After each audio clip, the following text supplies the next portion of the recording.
Hello everyone, আসসালামু আলাইকুম।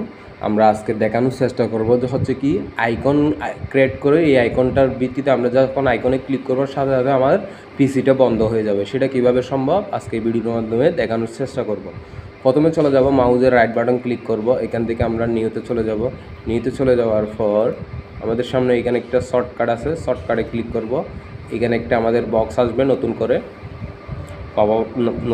একটা পপ আপ আসবে। এখান থেকে আমরা কি করব, এই শব্দটা লিখব, স্লাইড টু, কোনো স্পেস ব্যবহার করা যাবে না, slide two shut down dot EXE।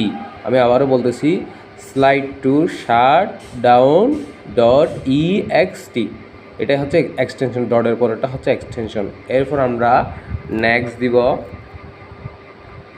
আমাদের সামনে আবার একটা ইয়েস চাইবে, ফিনিশ দিব। আমাদের সামনে এরকম একটা নতুন আইকন চলে আসছে। এখন এই আইকনটা আমরা কি করব, মাউজের রাইট বাটন ক্লিক করব। ক্লিক করার পর একদম নিচে চলে যাওয়া, প্রপার্টিসে চলে যাওয়ার পর আমাদের সামনে এরকম একটা নতুন পপ আপ আসবে। এখান থেকে আমাদের প্রেস করতে হবে, চেঞ্জ আইকনে ক্লিক করব।